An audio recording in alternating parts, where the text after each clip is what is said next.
Let me do this. And let's see if this is the final boss here coming up. We have a nice little more crazy spread here. Seems like the final boss.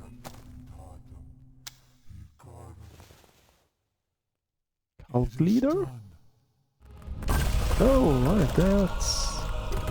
Yep. Final boss for sure. Gotta be. Holy mother, I'm probably gonna die quite a few times here. Can't say right now.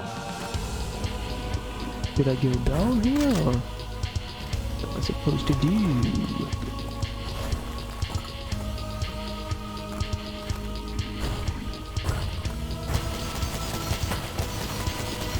Okay, so I cannot do that.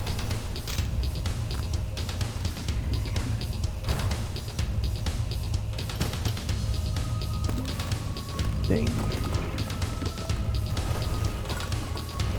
Alright, let's just some ammo. Okay, that works, I guess.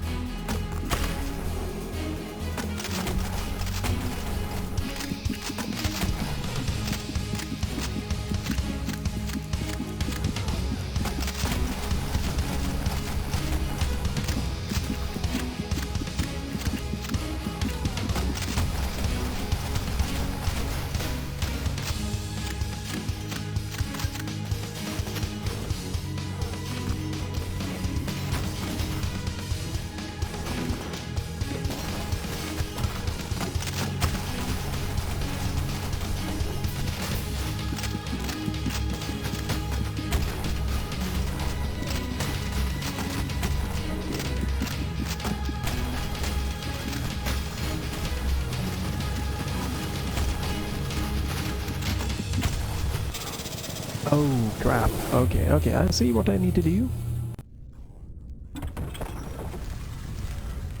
So we probably want to do... Do we want to use the incinerator for it? I don't know.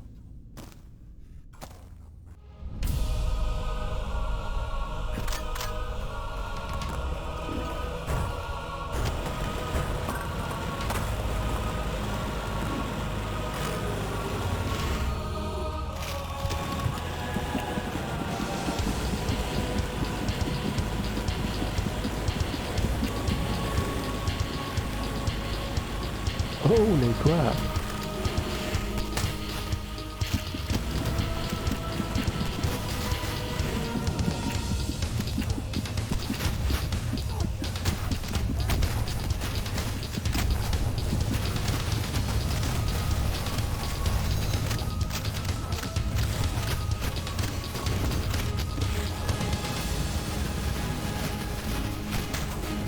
Whoa, who is like killing me like that?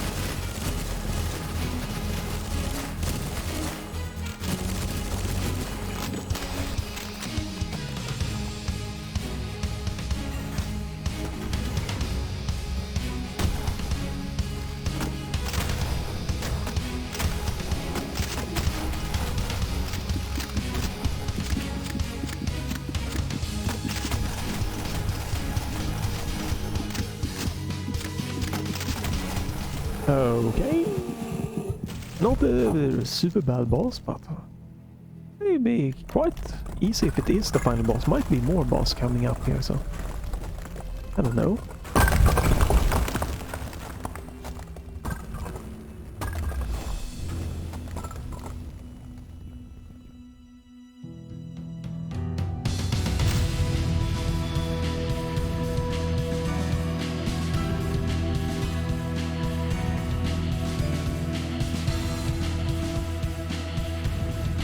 Okay, so this is the end of the episode 1.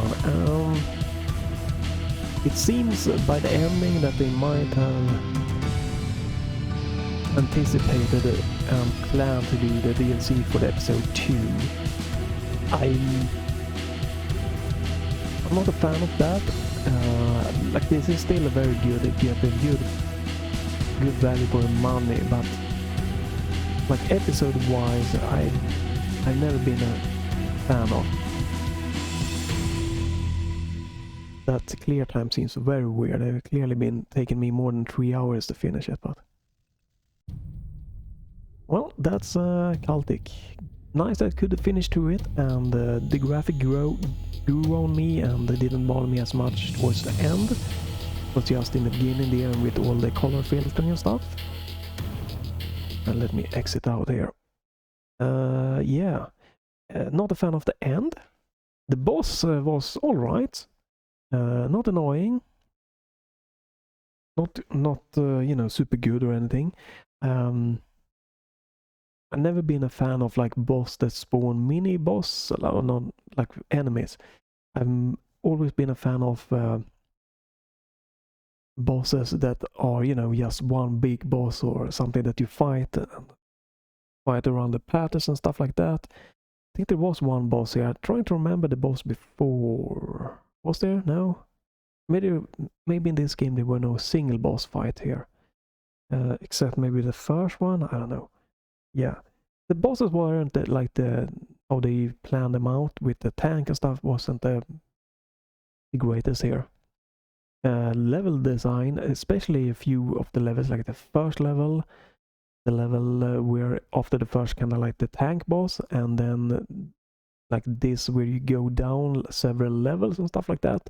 I enjoyed those levels. It's a bit of a linear, a little bit of backtracking, nothing too crazy. But you know, you can take a little bit of different path and different attack approaches. And on the standard difficulty here, it's a good standard difficulty, I feel. I could definitely do this on a harder difficulty. The biggest problem here for not doing it was I didn't know how it was gonna, you know, progress with the graphic not drawing me in, but the gameplay and the levels and everything with the sound did keep me just pulling me more and more in. So I really appreciate that for this game. So yeah. But the episode thing, I would want more of a conclusion. Not a fan. The same with Turbo Overkill. It's I love episode 1. So 2 had these ups and downs. Great boss fight. Kind of good boss fight in the end on Turbo Overkill here. But the ending there, how they end it. And maybe this is because playing Half-Life has kind of like damaged me episode-wise. You know, you have, oh, let's do episodes, and then if the next episode doesn't get made or for whatever reason, you're stuck with this. Like, this kind of like half of a cliffhanger ending here. Like, we don't really get a conclusion or anything here. So that's why I like a game that have some kind of at least acceptable ending. Then you can do a DLC on top. That's no problem at all. But episode games that like just like a TV show, you know, goes on and then just abruptly stopped, are not fun. It's like the same if you have a TV show that you really like and you get episode 1 and it ends not in a satisfying way, and then not a lot of people watch it, so you know, they don't continue it, and then you are just stuck there like, what the hell?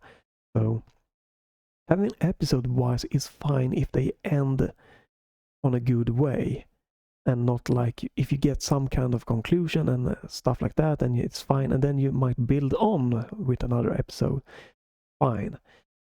So I'm a little bit like, okay, the price is real good, you get good value for your money here, but it's not really, like, it leaves you hanging. You don't know a lot about the cult here, don't know what they're up to, you don't know what if the one, don't think you know if the one who went in here searching to find the one there, what's going on. We don't really know who we are. We are awaking from the dead. Are we some that creature that have been, you know, awakened? And what's happening here with the cult? It seems that, you know, one of the leader there that gets taken by this monster, or, you know, he's gone, but there are more of the lower end followers still there. This big creature here that we might have killed, it seemed like it opened some kind of portal to something. So where is that portal gonna take us? That I don't like. the rest is, you know, it is top-notch graphic. It's a personal preference that I aren't screaming I love it. Ion Fury are more, you know, what I'm screaming I love it. Retro graphics wise, I like that style a little bit more. Personal preference, it is a top-notch graphic. Soundtrack here is a killer.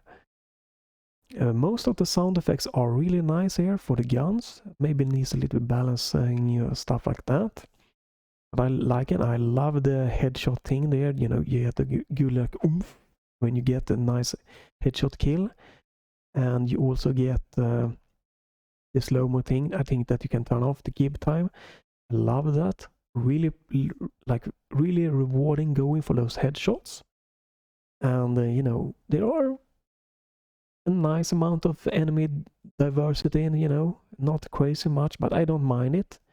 And if they're going for episode 2 and they're gonna increase that, it's gonna be really nice. And you have most of the levels are really nice, and like secret hunting are good, are feeling nice. And I can see you replaying this to trying to find all of the secrets, so that's definitely a nice replayability, you know, replay value there. And for €10, $10, and you get at least 6 hours, it's well worth it. And if they release episode 2, and hopefully that will conclude and give you some more ending wise, and then they can do some build up with episode 3. But that we get more of a conclusion episode 2. If that is another 10, 20, and you get like 6 more hours, 6 to 10, depending on how the difficulty, how much time you're gonna replay and stuff like that, and hunting for secrets, that would mean that for like €20 or dollars, you would get around 12 good solid hours of gameplay. And compare that to a AAA title that sometimes are 12 hours for 40 to 60 euros or dollars and might not be as good. This is a really good, it's really good. I just wished it wasn't episodes. Personal thing, maybe. If you like episodes, that's fine. Hope you enjoy this. Except for the crashing, or like when I had the bug where I spawned under the level, and that caused, especially with the first tank boss. It's been a solid experience. You weird stutter here in the beginning due to something that I don't know, but no problems. After the first level here, I can't say that I've had any stuttering issues that I've experienced at all. Not even the outdoor with big kind of like church thing. No, the asylum. There we go. Even that level, you know, no stuttering, buttery smooth. Just absolutely perfect performance. Something a little bit in the first like episode there, first level, I had some weird, and especially when I turned on like the color and dithering there was something there, but nothing going forward. It could just been my computer that had something in the background disturbing it or something. Highly recommend this if you're into this kind of more old school shooters, FPS. If you like what you see, it's well worth your time to try to play through this yourself. Or, you know, not watch videos and play the episode 2 when it comes out yourself. So it's just a very overall solid experience. Very little annoying or things that I didn't enjoy. So it's definitely like 80% really solid experience for me. There was one thing I think I got a little bit annoyed. I don't know exactly where it was, but overall, really solid, really great. Nice with checkpoint at the beginning of the map and some checkpoints before, like big boss battles and stuff like that. I like that there is a checkpoint within the tank battle. I think that could have been one of the annoying things. Yeah, that I couldn't save within it. But with the checkpoint, that is fine actually. Except my checkpoint bugged out. So, a little bit unfortunate with that. But it is good. You probably could save this without the quick saving. If you don't enjoy the quick saving, just don't use it. And you have a mid checkpoint in some of the longer levels, or, you know, before boss and stuff like that, and then save at the beginning. And that should be good enough if you're playing on the standard difficulty like this. Not a lot of deaths, and that again points to me that I could play on a harder difficulty. But what is holding me back from the harder difficulty, and maybe I missed to explain that, is that quick loading takes a little bit too long for me to enjoy that. Maybe if you could have like a loading screen or something during that, but it just freezes for like a couple of seconds. I know it sounds petty, but a quick load save, you want that to be pretty much just like 2 seconds at tops. It felt more like 4 to 5 seconds, and it's a little bit, you have to do a lot of quick loading that could stack up. Like if you have like 10 seconds of playing to trying to get through like a really challenging situation, you quick load 10 seconds, wait 5, 10 seconds playtime, wait 5 seconds, it can stack up. That's the only thing that it really kind of kept me away from that.